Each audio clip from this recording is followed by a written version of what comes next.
Hey there, welcome to Sleep in a Nutshell, a series based on the interesting aspects of sleep. Last week we talked about insomnia. On the other end of the spectrum, this week we talk narcolepsy. Narcolepsy is a lifelong sleep disorder that affects 1 in 2,000 people. Narcoleptics experience periods of extreme daytime sleepiness comparable to how you and I would feel after 24 to 72 hours of sleep deprivation. Sufferers also have sudden irresistible bouts of sleep that can strike at any time. These sleep attacks usually last a few seconds to several minutes, but also in some instances, hours. And this can occur during normal day-to-day activities such as walking, talking, or driving. Narcolepsy is associated with cataplexy, occurring in 70% of cases. Cataplexy is a loss of muscle tone triggered by emotions such as laughter, fear, or anxiety.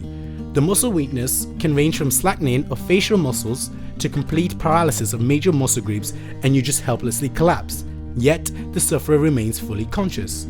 Other associated symptoms include dreamlike hallucinations and sleep paralysis that can last up to 30 minutes. That's right, 30 minutes.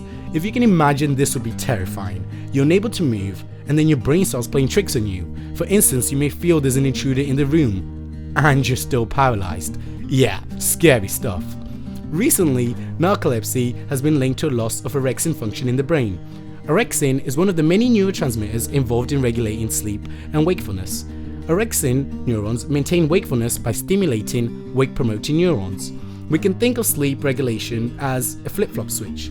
So when wakefulness is promoted, sleep is reciprocally inhibited, flipping the switch to a wake position. Therefore, it makes sense that orexin dysfunction, which makes the switch unstable, would result in the sudden transition between wake and sleep states.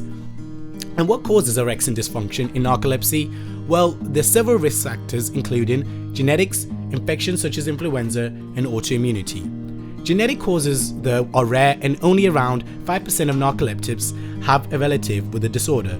However, certain genes mostly associated with the immune system are present in 98% of narcoleptics compared to 10 to 35% in the general population. On to infection. Interestingly, recent study shows it is inconclusive if it is actually the flu itself or the flu vaccine that induces narcolepsy. This is because since the H1N1 vaccine in 2009, there's been a 13-fold increase in narcolepsy. Despite this, most evidence points to autoimmunity.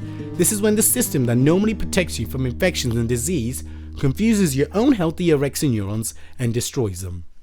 Interestingly, because orexin is actually also associated with feeding behavior, narcoleptics are often very hungry, and the brain also tries to fight off sleep by refueling with food, so you end up craving high carb and sugary foods. There is no cure for narcolepsy, but there are various medications used to treat the symptoms.